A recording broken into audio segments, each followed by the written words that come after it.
Welcome morning meeting. So here's what's on my mind this morning. Story time. So yesterday, if you were watching the video from yesterday, that I substitute taught in a local school. And yesterday it was fourth grade. Now, I haven't taught fourth grade for a little bit. It's been a hot minute. And this was hands down the funnest group of fourth graders I've worked with in a long time. Oh my God. They were just so entertaining, respectful, thoughtful. They were fourth graders, so they're about like 9 years old, right? So they're going to behave like a 9-year-old will behave.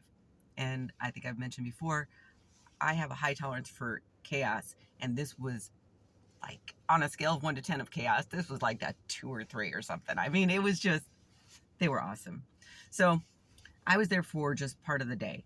So basically their afternoon part. Apparently there's a bunch of sick teachers because I'm going back today and I'm going to do pre-K today. But anyway, I'm going to wear a mask, hand sanitizer. Oh my God, maybe gloves. Anyway, so I'm going back today.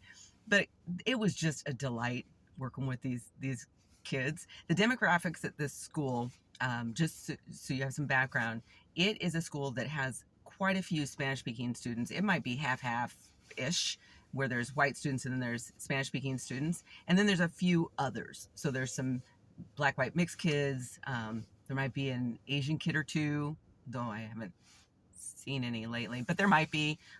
There's special needs kids. This is a public school. There's special needs kids, all that. And it goes from pre-K to fourth grade. And so these are the big kids, the fourth graders. Anyway, fourth graders are the big kids. So I'm in this classroom and we're getting to know each other and everything. So we're chit-chatting about different things. And one of the activities that they're going to be doing, when I got there, was they're learning about how Christmas is celebrated in different countries or how it's not. So for example, China, where it would be Chinese New Year, So they had to choose. I let them vote on what they wanted to do, and they could choose. They'd already done Ireland, and then we had talked about Ireland, so they knew I'd been to Ireland. But anyway, they decided they were going to do Mexico. I'm like, okay, cool. So they start to do their project on Mexico, and this one little boy is asking me to sit near him, and so I sit down and we're sort of chit-chatting as he's doing his thing, and then out of the blue, he just sort of looks at me and says, I feel like it's wrong that people can leave. They can be here and then they can leave, but then they can't come back because they don't have the right papers. I'm like, okay, what would you do in that situation? There's a little kid, Spanish speaker. I think he's Mexican, actually, because as we were talking, I learned that probably is his background. But I don't know the background for every Spanish speaker in that school or in that class, but I think he's Mexican. So he says that.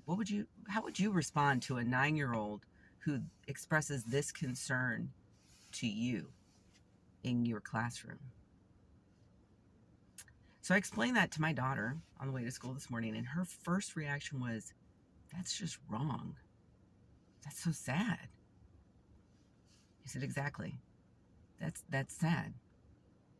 So here I am in a position where I need to try and explain, show empathy, and all of that to a 9-year-old who, quite frankly, shouldn't even have to be concerned about this at 9 years old. And I don't give a shit how a person's family got here, right? And I don't care about that. I care about the kid in front of me and what's happening with the kid in front of me.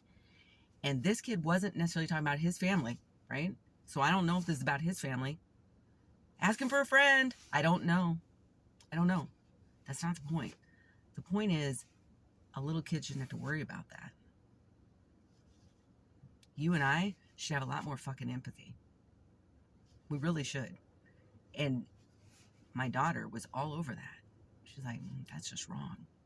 So I will say, that gives me a whole lot of hope. I know how she'll be voting in the future. She's 17. She can't vote. She couldn't vote this time, but I know how she'll vote in the future. Yep. Pretty confident about that. So I have some hope there. But here's the thing. I'm talking to this child and I'm saying, I hear you. I completely understand. I get it. And I agree, quite frankly.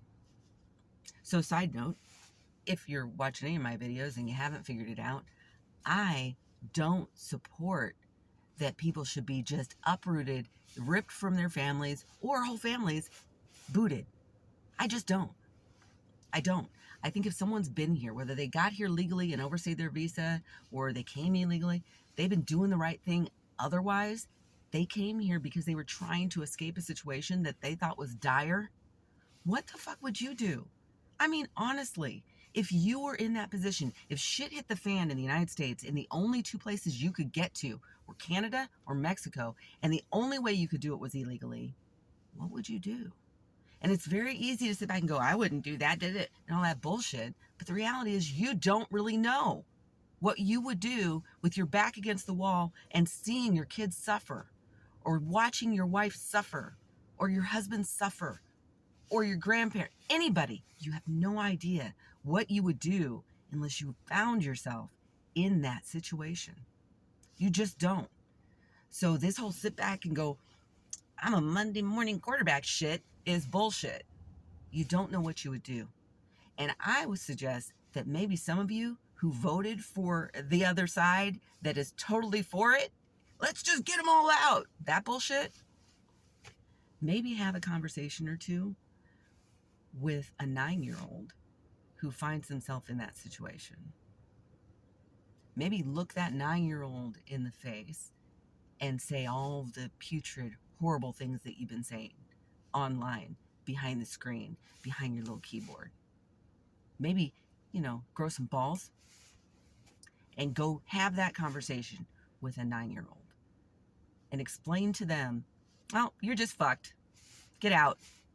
Do that. See if you can do that. Because there's only a handful of people that I can think of that could actually do that. And they wouldn't be able to do it one-on-one. They would only do it if they had all their little buddies with them. I think you might know who I'm talking about. Think about it for a second. Yeah, have that conversation. Because honestly, there is plenty to go around. We are allowing people, some of us, I'm not one of them, some of us are allowing people who have so much money and power to dictate how we respond. We're allowing them to drum up fear where there doesn't need to be fear.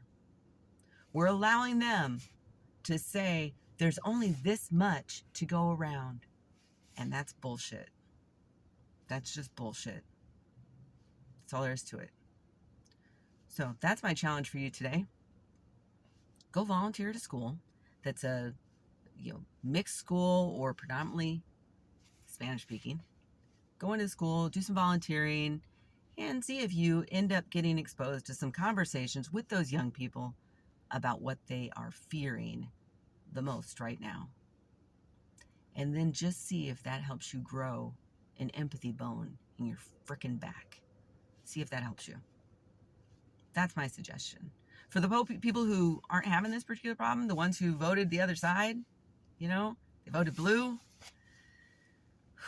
we have a lot of work to do. We have a lot of work to do. See you later.